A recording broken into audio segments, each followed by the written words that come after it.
chicos, buenas tardes, bienvenidos. Bienvenidos a esta sesión. Yo soy la maestra Irma Avelino y este día vamos a hablar de un tema muy interesante de la asignatura de Historia. Vamos a hablar un poco acerca de los antecedentes de la Revolución.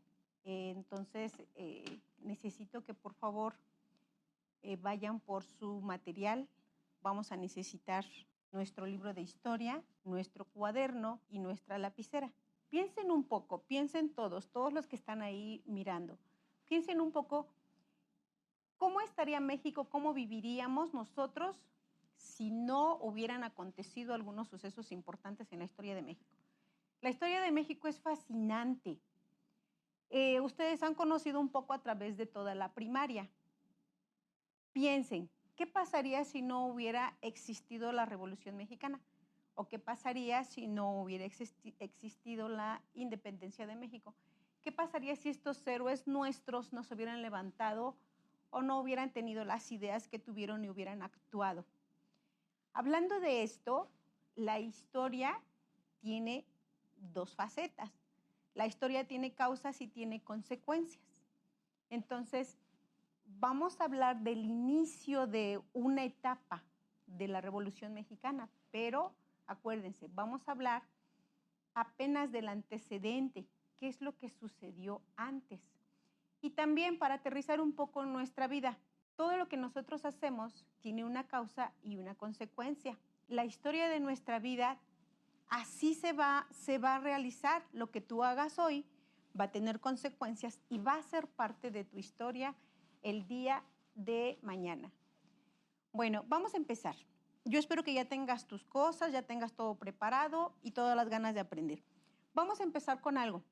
Te voy a mostrar a unos personajes y yo espero que tú sepas quiénes son.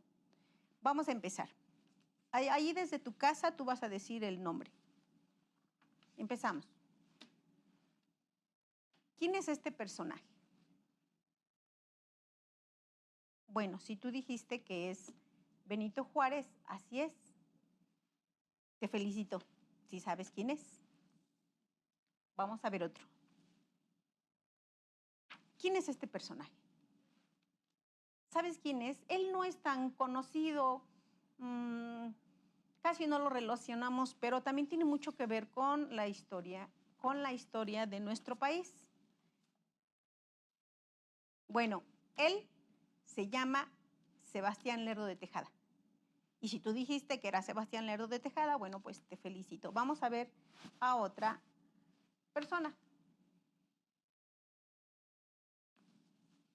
¿Quién es él? ¿Sí lo identificas? Bueno, si tú dijiste que es Porfirio Díaz, también te felicito porque esta persona es Porfirio Díaz. Ok, necesito que en tu cuaderno, por favor, escribas un título sobre esta clase. Ya te comenté de qué vamos a hablar. Entonces, tú escribe un título sobre esta clase en tu cuaderno. ¿Qué crees que deba ir como título? ¿Qué crees? En tus clases, tu maestra te pide que pongas fecha, que pongas título. Bueno, entonces yo te invito a que pongas un título en tu cuaderno, por favor. Te voy a dar un ejemplo. Este sería mi título. ¿Sí? Antes de la Revolución Mexicana. Puedes poner antecedentes de la Revolución Mexicana o contexto anterior a la Revolución Mexicana, como tú gustes. Otra cosa que te pido que tú realices es que vayas anotando en tu cuaderno algunas palabras clave de lo que aquí vamos a hablar. Yo voy a explicarte algunas cosas y te voy a mostrar algunas imágenes y tú vas a ir escribiendo en tu cuaderno palabras que van a ser importantes porque al final yo te voy a invitar a que tú hagas una actividad, ya sea un collage o una nube de palabras. Te pido que apoyes este aprendizaje con imágenes muy sencillas como la que te voy a mostrar. Mira, ¿qué te puedo decir? ¿Qué técnica es? ¿Bolita, palito? Estas imágenes son muy sencillas. Si tú realizas este tipo de imágenes y lo vas relacionando con la idea, va a ser muy sencillo tu aprendizaje. Entonces, te muestro esta imagen para que tú vayas, además de anotando palabras clave, puedes ir haciendo este tipo de dibujos. Vamos a ver una línea de tiempo. Vamos a ubicarnos en el tiempo. Quiero que veas esta imagen. Vamos a ubicarnos en el tiempo. Esta imagen está en tu cuaderno. Esta imagen está en tu cuaderno. No, está en tu libro, perdón. Si tú ves, la fecha de inicio de la revolución es en 1910. Si tú la ubicas, si quieres vamos a tu libro, al libro, para que veas cuál es la página, por si aquí no la puedes ver. Vamos a la página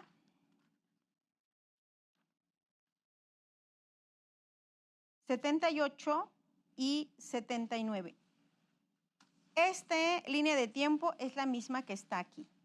Entonces, nosotros vamos a ver que en 1910 es cuando inicia la Revolución Mexicana. ¿Sí? Aquí está, 1910. Pero antes de eso, obviamente, en la historia de nuestro país, hubieron muchos otros sucesos importantes, como por ejemplo, la rebelión de Tuxtepec, que es algo de lo que vamos a hablar en este momento.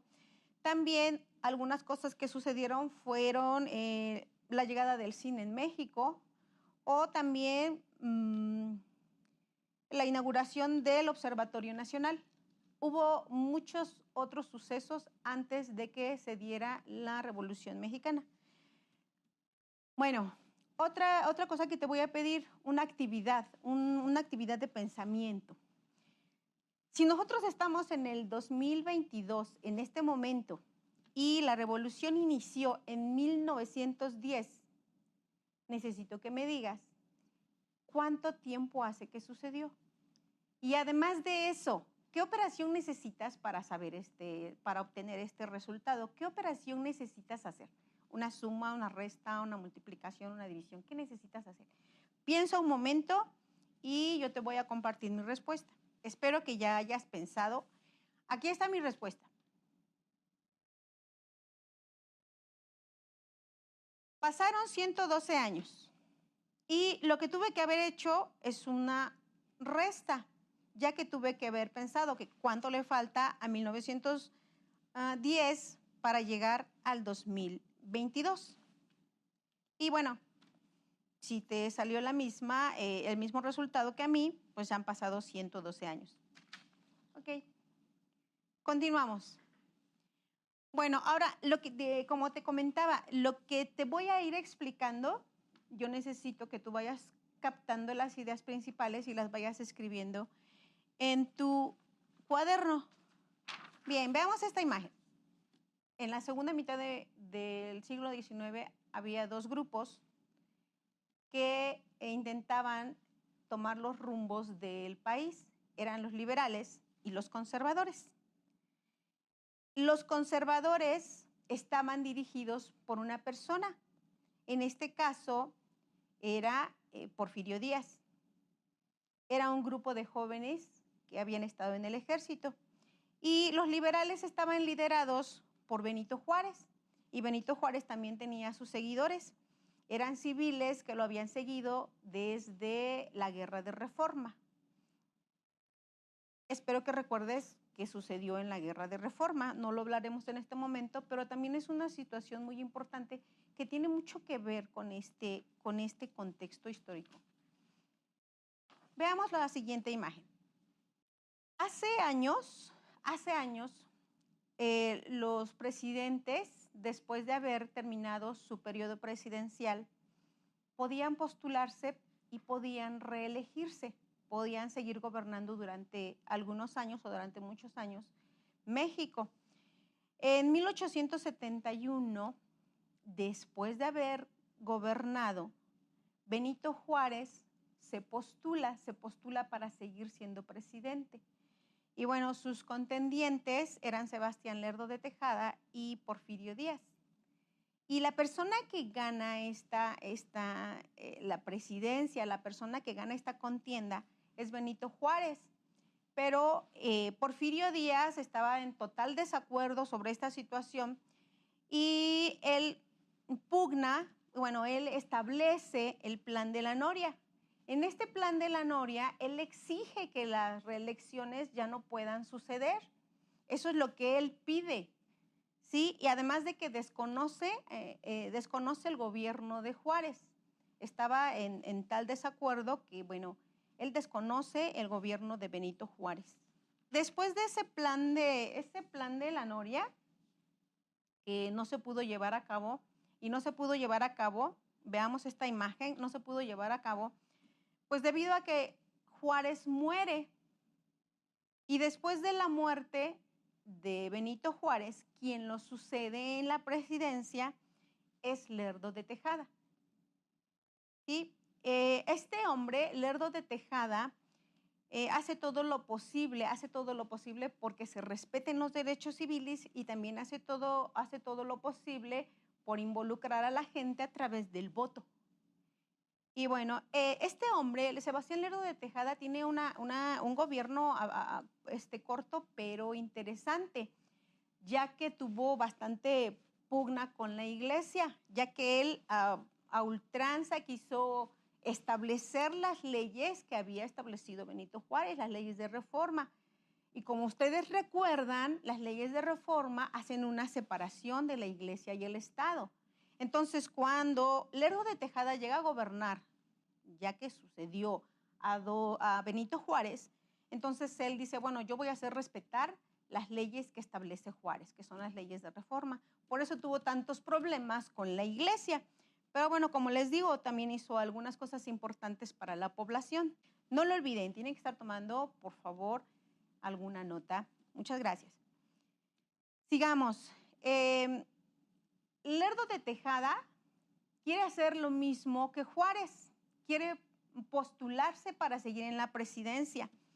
Entonces, pues, ¿quién creen que le dice que no? ¿Quién creen que se opone? Nuevamente. Nuevamente Díaz se opone a esta reelección y crea ahora el plan de Tuxtepec. Antes fue el plan de la Noria, ahora es el plan de Tuxtepec.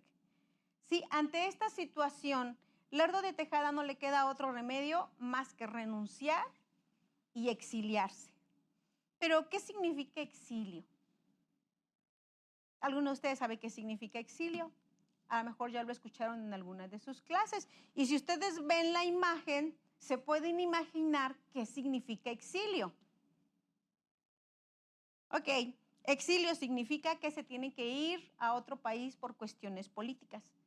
Entonces, Lerdo de Tejada no le quedó otro remedio más que renunciar ante la presión de Díaz y retirarse del país. Ok. Vamos a ver otra imagen. Chicos, espero que esto les esté pareciendo interesante. Yo sé que no siempre la historia es interesante, pero si ustedes ponen atención en cada una de sus clases, créanme que la historia de México está llena de sorpresas, está llena de cosas apasionantes. Entonces, sigamos poniendo mucha atención. En 1877, después de haberse opuesto y haber hecho algunos documentos, resulta que Porfirio Díaz llega al poder. Porfirio Díaz llega a la presidencia de México. Y a pesar de que hizo algunas cosas realmente importantes para México, hay una controversia, sigue habiendo una controversia sobre el gobierno de Porfirio Díaz. ¿Sí? Miren, esta imagen representa lo que él realizó. Realizó una cantidad importante de vías férreas en todo México. También impulsó la banca nacional, reabrió el colegio militar, además de que logró que se realizara una gran inversión de otros países hacia México. Entonces, el dinero se movía de manera importante en México. Pero ¿saben qué fue lo que pasó también? Seguía habiendo una gran cantidad de pobres. Una gran cantidad de pobres, Los obreros se quejaban sobremanera porque había, bueno, una cantidad de trabajo, horas, muchísimas horas y un trabajo mal pagado. Entonces, hubo bastante descontento en la población y la población se quejó, la población salió a exigir sus derechos, hizo algunas huelgas, pero ¿qué creen? Díaz tenía otro tipo de mentalidad y él decía, no, la única manera en que yo voy a poder poner orden es que la gente yo la tenga de manera reprimida, que no puede expresarse, que no pueda levantar la voz. Entonces, esta represión causa muchísimo descontento en la gente, porque una de las cosas que Porfirio Díaz quitó o disminuyó fue la libertad de expresión en las personas, en la población mexicana. Toda la gente que no quería o que no estaba a favor de su ideología, bueno, pues tenía alguna manera para poder reprimirlos. Pero bueno, este hombre llegó a la presidencia. ¿Pero qué creen que pasó al llegar a la presidencia? ¿Qué creen que pasó? ¿Ustedes saben del gobierno de Porfirio Díaz?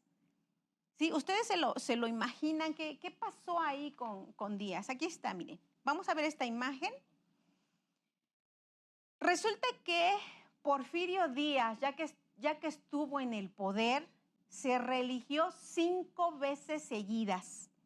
Se reeligió 5 veces. Es decir, que todo aquello que había dicho, que si el plan de la Noria, que es el plan de Tuxtepec, que Benito Juárez, que yo no te reconozco, tu gobierno no te puedes volver a reelegir, pues resulta que él se reeligió 5 veces seguidas. Estuvo en el gobierno de México cerca de 32 años.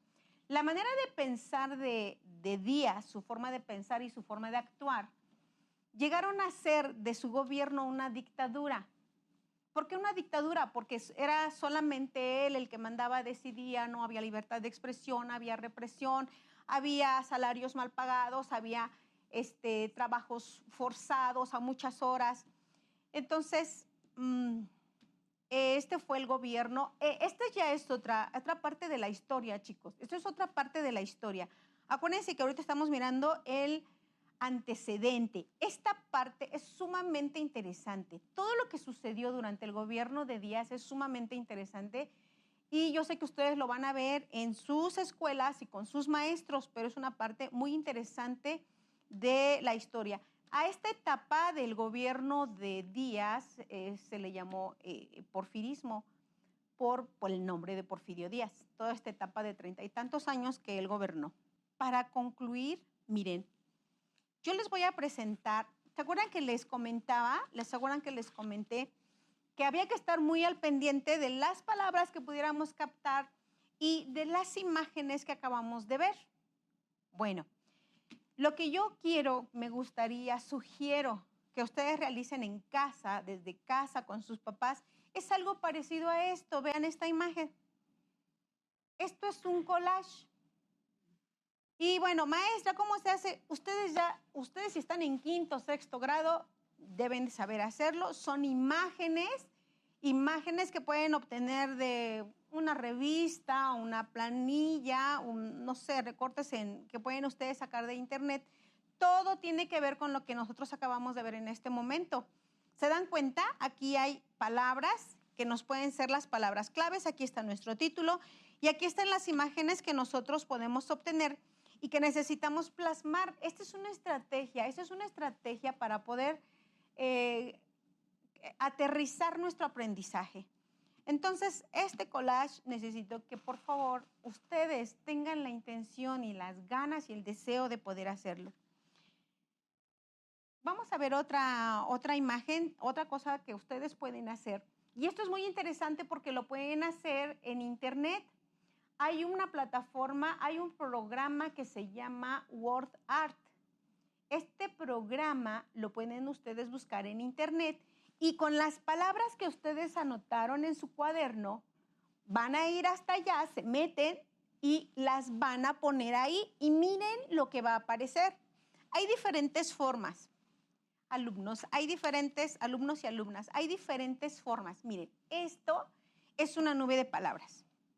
Es una estrategia para que nosotros podamos aterrizar nuestras ideas. Sí, aquí está la página, aquí está el link que ustedes pueden utilizar y ahí plasmar todo lo que ustedes aprendieron el día de hoy. Pero ustedes dicen, maestra, pero yo no tengo internet, yo no tengo computadora. Pues déjame decirte algo, sí lo puedes hacer. Porque si tú tomas tu cuaderno y le pones mucha imaginación, vas a realizar una nube de palabras. Esto no tiene que ser en computadora, no lo tienes que hacer así, solamente con una hoja. Tomas las palabras que ya escribiste. Puede ser de cualquier tema, ¿eh? Obviamente puede ser de cualquier tema y también puede ser cualquier imagen, no solamente tiene que ser una nube, tú puedes hacerlo con la imagen que tú gustes y del tema y de la materia que tú quieras. Matemáticas, español, ciencias, esto es una nube de palabras. Otra vez, esto es una nube de palabras hecha en el programa que te estoy comentando, WordArt, y esta es una nube de palabras hecha de manera manual, con tu mano, con tus colores y con toda tu imaginación. Bien, pues esto sería todo. Les agradezco muchísimo su atención. Espero que hayan aprendido, que el aprendizaje se logre. Recuerden que la historia la hacemos todos. Recuerden que sigue habiendo héroes. Recuerden que la historia de cada uno de nosotros la hace cada uno de nosotros. Que existen causas y que existen consecuencias. Que todo lo que tú hagas hoy será la historia que formes para tu vida el día de mañana. La historia la hacemos todos, no solamente los héroes que pasaron y que conoces en los libros. La historia la hacemos todos los días. Muchas gracias. Nuevamente, mi nombre es Irma Avelino Rosa y por la cultura de México, en Puebla, los maestros somos los pilares de la educación. Gracias.